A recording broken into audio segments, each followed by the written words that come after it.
Não sei qual foi o vosso encontro que vocês mais desejaram ou esperaram. Aquele mesmo que vocês se lembram que foi muito significativo na vossa vida. Para mim, um dos encontros mais significativos foi numa altura em que a minha esposa esteve fora durante quase 15 dias. Ela esteve na Coreia, lá numa conferência, e eu tinha 3 rapazes, os meus filhos, 3 rapazes, de 8, de 5 e de 3 anos. Então fiquei 15 dias com eles, não é? A falar japonês com eles. As coisas que eu mais senti falta foi ter alguém adulto com quem conversar. Mas quando ela chegou, na verdade, foi uma mudança grande para a minha vida. Foi aquele encontro que eu mais desejei. Um daqueles encontros que eu mais desejei, não é? E percebi o quanto isso depois fez uma diferença, não é? Há encontros que marcam a nossa vida, não é? Eu lembro muito bem, também um daqueles encontros que tocou muito a minha vida foi quando tive a possibilidade de visitar uma pessoa que eu amei muito, que foi o professor da escola bíblica chamado Pedro Moir.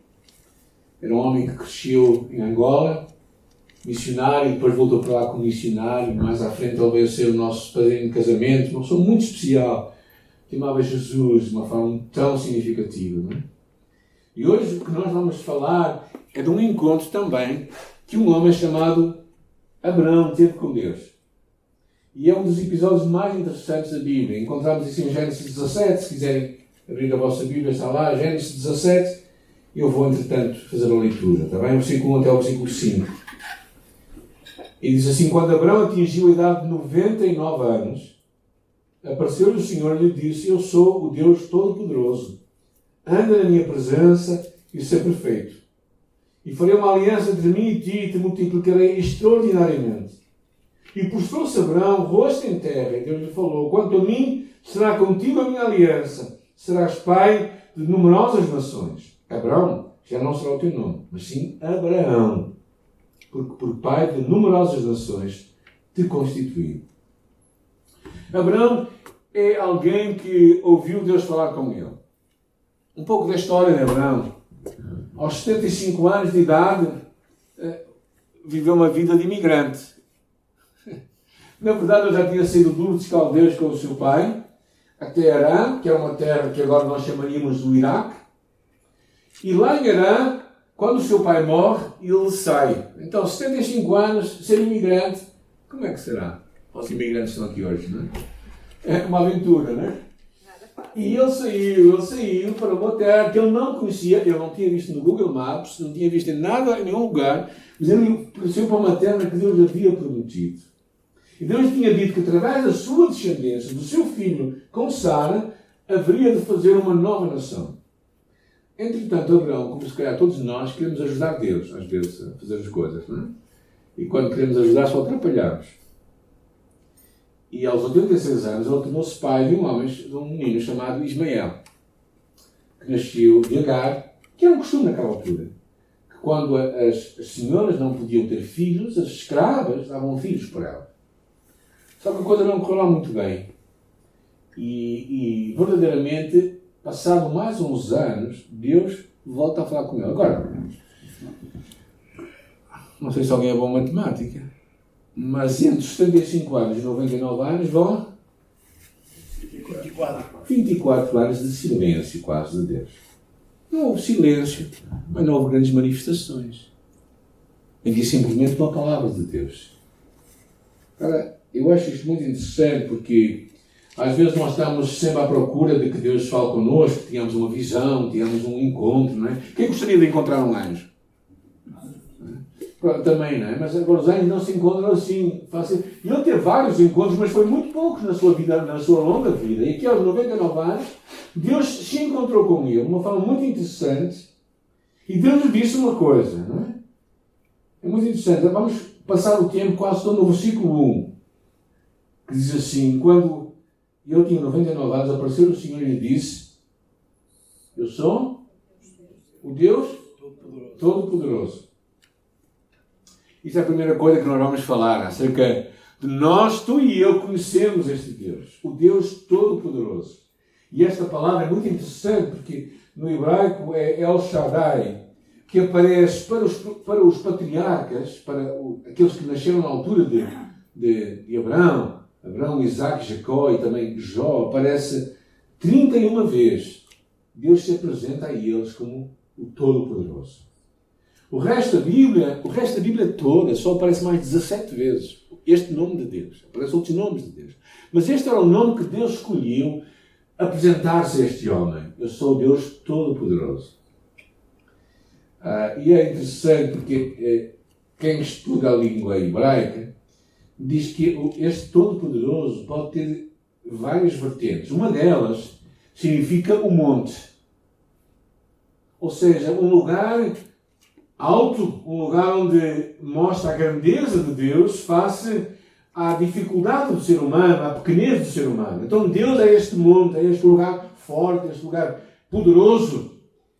E Ele é este Deus todo, aquele Deus abundante. Mas outra imagem também, de onde vem esta palavra todo-poderoso, pode ser também seio. Um bocado estranho, não é? Mas no hebraico as coisas são diferentes do que em português, não é? Por isso é que as línguas são diferentes. E tem a ver com Deus suprir as nossas necessidades. Ou seja, Deus é um Deus suficiente. Como uma mãe alimenta o seu filho ou a sua filha, Deus também cuida de nós. Então, quando pensamos nesse Deus Todo-Poderoso, quando Abraão ouviu aquela palavra, eu sou o Deus Todo-Poderoso, ele estava a ter esta imagem de que Deus era só aquele Deus capaz de fazer tudo e mais alguma coisa, mas também aquele Deus que se preocupava o suficiente com a sua vida, o Deus que o alimentava. Saber quem Deus é essencial para a tua e para a minha vida. Saber que este é o Deus suficiente, o Deus que satisfaz plenamente. Mas é curioso que eu queria parar um pouco com a minha vida pessoal. Será que Deus satisfaz a nossa vida mesmo? Todos nós vivemos a vida com muitos desafios. Há muitos anos atrás, aqui, há uns 20 anos atrás, mais ou menos, eu estava a lutar com alguns dos meus próprios medos, algumas das minhas lutas também aqui no ministério, na igreja. E numa dada altura, Deus para-me e diz assim: Samuel, eu sou suficiente para ti. E eu te satisfaço plenamente. Ou seja, Samuel, se tu me tivesses só a mim, tu serias feliz? Se Deus te perguntasse isso, o que é que tu responderias? Naquela altura eu parei e pensei, como tantos de nós que às vezes deixamos que mentiras governem a nossa vida, eu tive que ser honesto e disse: Deus, eu acho que não. Eu acho que tu não eras suficiente para mim. Deus é suficiente para mim. Abraão estava com 99 anos. Bem, não sei qual é o futuro de alguém com 99 anos. Alguém quer pôr uma proposta? O futuro está perto dele, uma cobra, não é? Mas eu diria um pouco mais, mas não tanto assim. Mas Deus diz a ele: Abraão, eu sou o Deus Todo-Poderoso. E conhecer a Deus, não é? A nossa vida realmente depende muito do Deus que nós temos. E também em quem tu e eu decidimos confiar. Que tipo de Deus é o Deus que nós temos?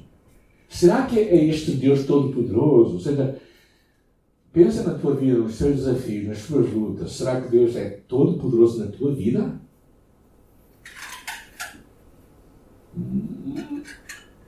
Ou será que não? Acreditamos que Ele é Todo-Poderoso? Abraão tinha que viver isto. Tantas vezes, no meio dos nossos desafios que temos na vida, de saúde, ou falta dela, às vezes com pensamentos também de desânimo em nossa vida, às vezes em alturas em que estamos a acabar algum relacionamento, ou com problemas de relacionamentos com alguém na vida, Deus se apresenta a nós como um Deus Todo-Poderoso. Uma das coisas que nós sabemos é que Deus não muda. E encontrar esse Deus Todo-Poderoso, depender dele, confiar nele, é que vai ser talvez a chave de mudança na tua vida e na minha vida. Então Abraão tinha que perceber isto. Abraão tinha que ouvir este Deus a falar com ele Eu sou o Deus Todo-Poderoso. O que é que mais Deus diz a ele? Anda na minha presença. Então, mas Deus onde é que está? Um dos atributos de Deus é que Ele é omnipresente. O que é que isto quer dizer? Ele está em todo lugar. Mas uma coisa é Deus estar em todo lugar e outra coisa é tu dizeres, Deus, eu quero andar na tua presença. Ou seja, é o teu desejo, é a tua vontade, é a tua escolha, é a tua... tu fazes questão de estar com Deus. E Deus é este Deus que nos convida a andar na sua presença. Em tu viveres e acreditares que Deus está presente contigo.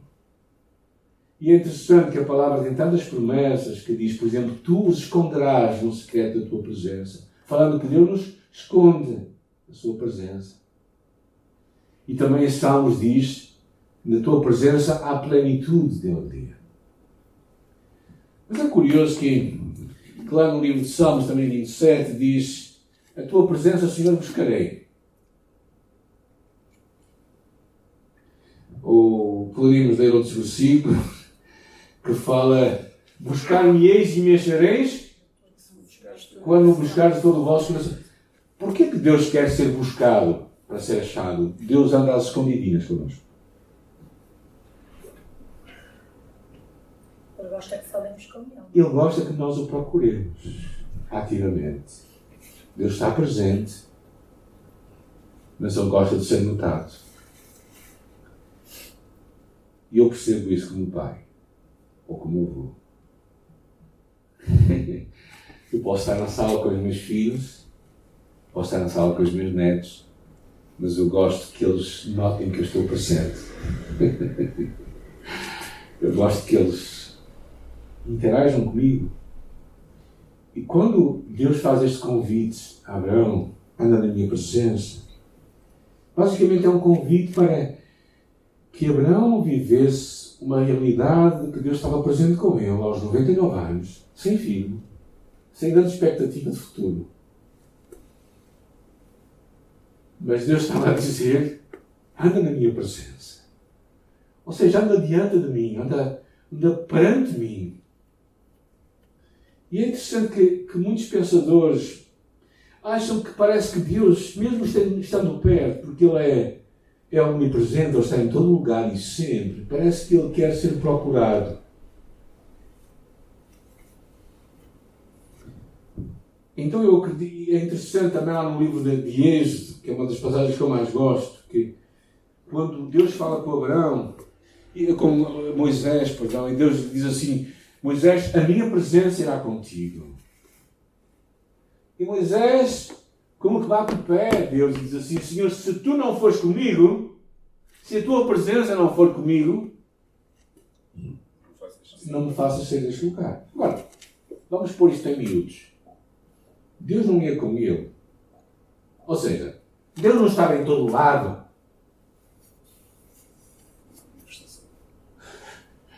Agora, de alguma forma, ele queria de uma forma ativa que Deus estivesse presente.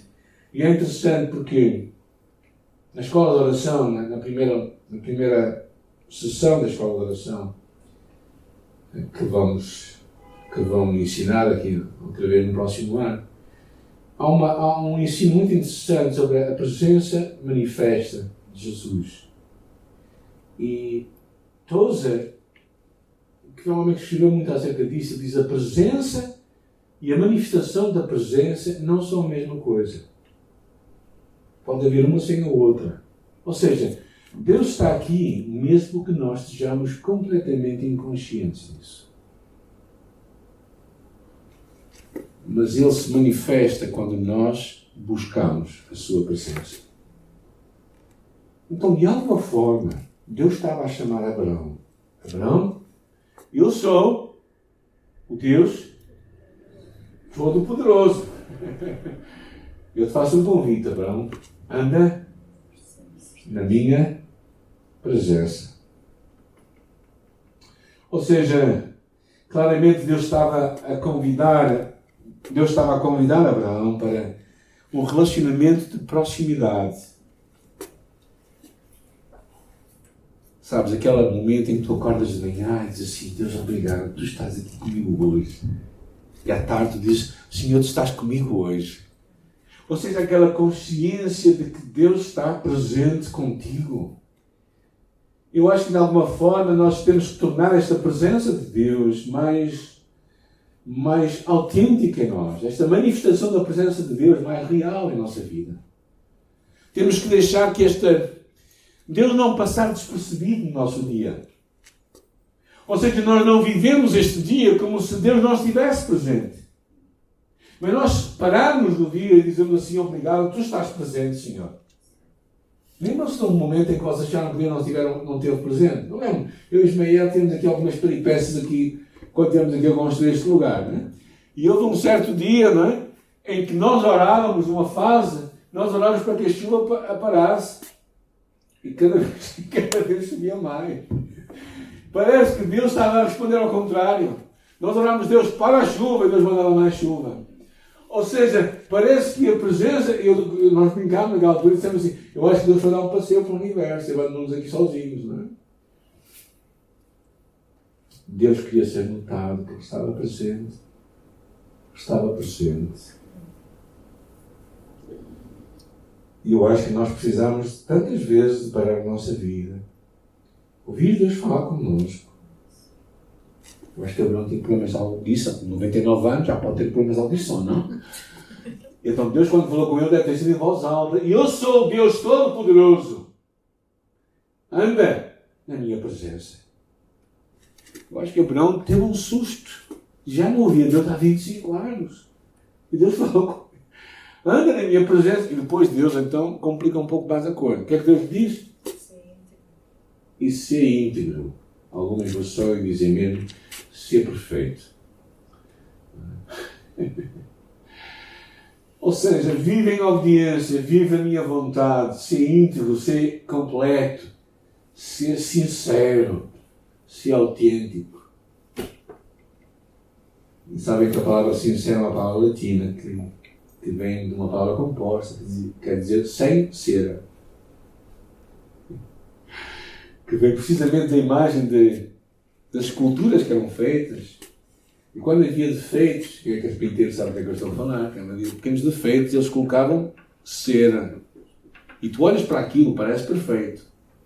Mas aquilo não é perfeito, só que a cera desfaz. Então, quando Deus fala ser sincero, significa ser autêntico. E tantas vezes nós temos dificuldade em ser autênticos, até com Deus. Ontem eu fiz uma pergunta a alguém e perguntei assim, como é que tu estás? Ele olhou para mim e disse assim, queres saber a verdade? E eu disse, quero saber a verdade. E ele começou a abrir o coração dele, a se bobinar e a falar uma série de coisas que foi difícil de ouvir, mas foi necessário falar. Ser sincero, o ser íntegro, não significa necessariamente fazer tudo direitinho. Jesus até diz, sede perfeitos, isto é no Sermão da Montanha, como é o vosso Pai perfeito. Então, de alguma forma, uma proposta para ti e para mim.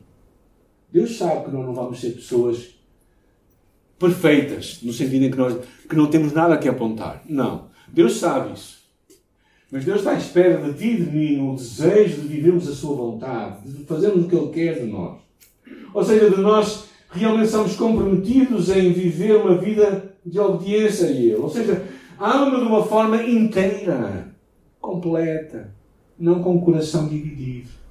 Eu falava esta semana com uma pessoa que me dizia assim, que depois de 24 anos de casado, a esposa dele disse que já não amava mais. Eu olhei para ele e disse assim, mas ela já tinha outro, já, até que não sabias. Ele disse assim, pois. Porquê? Porque quando o nosso coração começa a ficar dividido, nós perdemos a lealdade. Por isso é que Deus diz, não terás outros deuses diante de mim. Nós não podemos amar a Deus e amar outra coisa. Nós temos que ser pessoas íntegras, inteiras, completas. Não podemos estar a dividir. Não podemos dizer à nossa esposa, Jacinta, eu gosto muito de ti, à segunda, terça, quarta, quinta, sexta, sábado, domingo até a hora do almoço. Mas depois do almoço, não. Porquê? Porque estar com o coração dividido vai comer a nossa lealdade. E basicamente o que Abraão estava a receber de Deus é Abraão ser íntegro. Ou seja, vive em obediência a mim. E é interessante que depois Deus faz aqui uma aliança com Abraão. Um concerto. Um concerto que ele fala que será eterno. Um concerto que Deus não vai quebrar. O homem pode quebrar, mas Deus não iria quebrar com ele.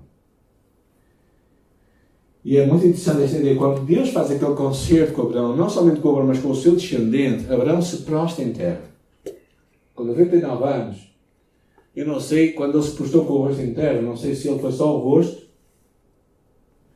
se foi de joelhos, mas sei que ele deve ter tido dificuldade depois em se levantar. Mas quando Abraão faz isto, sinal da sua adoração a Deus, o seu respeito a Deus, Deus faz uma coisa incrível. Sabes o que é? Ele muda a sua história. O que acontece no versículo 5? Alguém pode ler?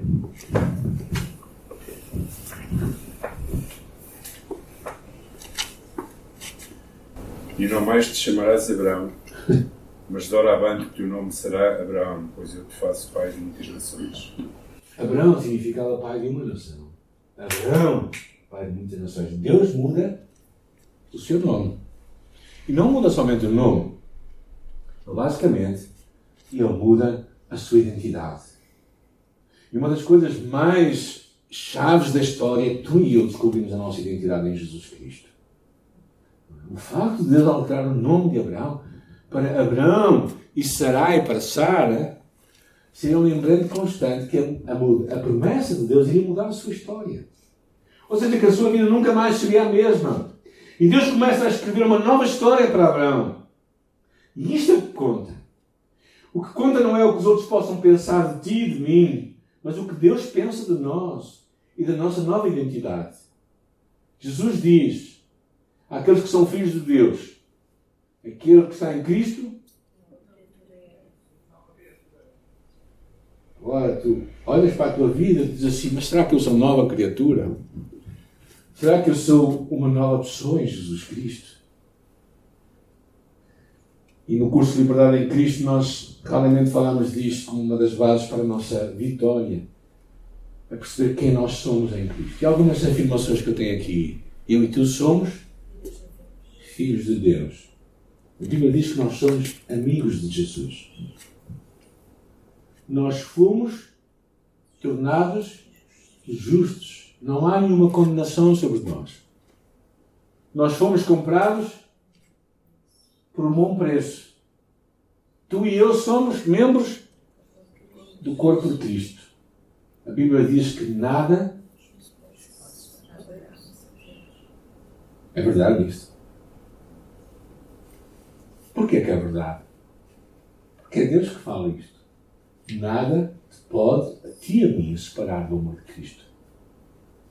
Diz lá em Romanos capítulo 8 que não há condenação. Mas nunca ouviram condenação sobre vós? Nunca tiveram aqui uma vozzinha que vai por trás dizendo assim, tu és sempre o mesmo, tu nunca mudas. Sabes o que é que tu podes fazer? É não acreditar nessa voz. Porque não há condenação para ti. Diz que nós somos o sal da terra e a luz do mundo. Ou seja, o mundo, quem sou eu afinal? Eu fui escolhido por Deus para ser o sal da terra e a luz do mundo. Nós somos embaixadores de Cristo. Nós estamos, diz a palavra, sentados aonde com Jesus? Nos lugares celestiais, acima de todo o principado e potestade. Significa que se nós estamos com Cristo cá em cima, onde é que está Satanás? Lá em baixo. Por isso é que a Bíblia diz que o diabo não nos pode tocar. Agora estão alguns a pensar assim, mas ele não nos pode fazer moça. Pode. E sabes qual é a maior moça? É quando tu acreditas que ele pode fazer uma moça. Tu lhe dás vantagem na tua vida. Nós fomos escolhidos por Jesus para dar fruto. Nós somos templo. Quem é que vive em ti e em mim? Agora, não sei, eu estava quase... Quando eu penso nisto, não é que o Deus habita em mim. Abraão estava a perceber uma coisa, que naquele dia uma nova história estava a escrever. E ele tinha 99 anos. Uma nova história estava a escrever. Sara iria ser mãe dali um ano. E ele a ti e a mim já me deu uma nova identidade. E nós podemos escolher viver à luz dessa nova identidade. E é o meu encorajamento para ti. Não vivemos à luz do nosso velho eu, do nosso velho homem, das nossas velhas inclinações, mas conhecemos este Deus que é o Todo-Poderoso, não é? Conhecer como Abraão conheceu o Deus Todo-Poderoso, o El Shaddai, aquele que supra as nossas necessidades e que é suficiente para nós.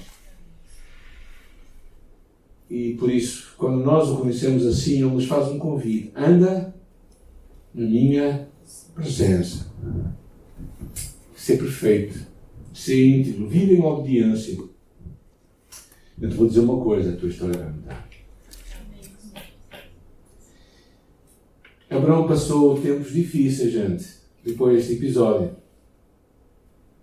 Mas o mais interessante é que depois disto, nós sabemos o que aconteceu. Um ano depois, nasce Isaac. E 13 anos depois, quando Abraão já tinha os seus perto dos seus 115 anos, Deus fala com Abraão. E lhe diz: Abraão, dá-me o teu filho. Não é aqui, não termina aqui. Continua o versículo. O teu único filho. E continua. A quem tu amas. Eu acho que aqui nós vemos como o amor a Deus pode ser tão grande, tão maior do que o nosso amor a qualquer outra coisa. Porque Abraão decide fazer uma coisa, pegar naquele filho que ele amava, em Gênesis capítulo 22, e o levar até ao alto daquele monte, sozinho, o oferecer sobre o holocausto. Na verdade, não somente o oferecer, mas o filho se oferecer sobre o holocausto. Porque um rapaz jovem, diante de um velhote de 120 anos, perto de 120 anos, certamente se não quisesse, não se ofereceria. Mas Isaac é um homem de Deus. O meu encorajamento para ti, porquê que esta palavra veio à minha vida? Sabes porquê? Principalmente por aquela ideia, anda na minha presença. É o meu encorajamento para ti nesta semana. Ao viveres a tua vida com os teus desafios, com as tuas lutas, com as tuas alegrias também, tu convidar Jesus a estar contigo. A tu dizer: Senhor, eu quero andar na tua presença. Deus vai estar lá. Ok, já sabemos isso. Mas eu quero te convidar a falar com Deus e dizer assim: Senhor, eu quero andar na tua presença. Eu quero que tu caminhes comigo. Eu quero caminhar contigo. Eu quero notar a tua presença. Eu quero buscar a tua presença. Eu quero estar junto de ti. E quando nós fazemos isso com todo o nosso coração, com toda a nossa alma, quando nós buscamos andar de uma forma íntegra, completa, sem o amor dividido, sem dizer a Deus: eu vou-te amar só 5 dias por semana e outros 2 não. Não peças demais. Isso é fanatismo. Não, Deus quer pessoas que o amem inteiramente, de uma forma íntegra, e que lhe obedeçam completamente. E quando nós fazemos isto, nós vamos ver o Deus que vai escrever a nossa nova história. E quando nós olhamos para a história de Abraão, nós simplesmente encontramos um povo que no ano 70 foi invadido por Roma, que foi destruída toda aquela cidade e que andou quase 20 séculos, 2000 anos espalhados pelo mundo, mas nunca perdeu a sua história, porque Deus firmou uma aliança com Abraão. Porque Deus não se esqueceu da sua aliança com Abraão. Porque ainda que o seu povo rejeitasse Jesus, Deus não se esqueceu da sua aliança com Abraão. Isto mostra o Deus que tu e eu temos. Mostra um Deus que não muda. Mostra um Deus que não responde a nós da mesma forma como nós respondemos a Ele, mas um Deus que está empenhado em nos abençoar. O Deus que diz: eu sou o Deus Todo-Poderoso. Não há impossíveis para mim. Porque neste episódio é interessante que depois que o anjo, quando aparece, Abraão lhe traz a notícia e Sara se começa a rir, e por isso o filho seria Isaac, que quer dizer riso. E Sara se começa a rir. Aparece lá uma frase interessante: acaso haverá alguma coisa difícil para o Senhor? Ora, pensa na tua vida. Acaso há alguma coisa difícil para Deus, para ti? Há alguma coisa impossível para Deus, para o Deus Todo-Poderoso? Não é impossível, Deus. E eu oro que o Senhor nos ajude, a ti e a mim, a podermos abrir o nosso coração para Ele e a confiar nele, a andarmos na sua presença. Sim, Deus, se tu és assim, se tu és esse Deus Todo-Poderoso, se tu és esse Deus que vai mudar e pode mudar a minha história, eu quero andar contigo. Eu quero caminhar contigo. Eu quero que tu escrevas a minha história como tu queres escrevê-la. E podemos lembrar quem Deus é. Esta semana passei na casa da irmã Virgínia, que alguns conheceram, não é? E encontrei algumas coisas dela escritas. O amor de uma mulher que conheceu Jesus também. Alguém que conheceu Jesus, ficou viúva aos 40 e poucos anos e criou 3 filhos sozinho, triste, era assim. Mas que orava, que buscava Deus, que andava na sua presença e que a sua vida tocou a vida de outros, tocou a minha vida, tocou a vida de muitos daqui da nossa igreja. Porquê? Porque andou na presença de Deus. Por isso, o que eu te convido a fazer, não é? E ela tinha dificuldades. Nos últimos anos, eu falava a história dela. Ela passava aqui à frente, ela não ouvia. Ela passava aqui do lado de cá, no passeio, eu estava cá dentro, ela não via. Eu não via a 2, 3 metros, não tinha visão periférica. Mas ela andava com Deus. E a sua vida tocou a vida de outros. E tu também, e eu também, podemos nos agarrar a este Deus Todo-Poderoso. Este Deus que falou a Abraão, que convidou. E nós podemos escolher andar na sua presença. E ao fazermos isto, vamos ver um Deus que vai agir em nossa vida. Eu acredito nisso. Deus que vai trazer ao de cima a nossa nova identidade, quem nós somos em Jesus. E vai derrotar as mentiras de Satanás que nos quer destruir e fazer pensar aquilo que nós não somos. E o que é preciso é ouvirmos Deus e andarmos na presença de Deus.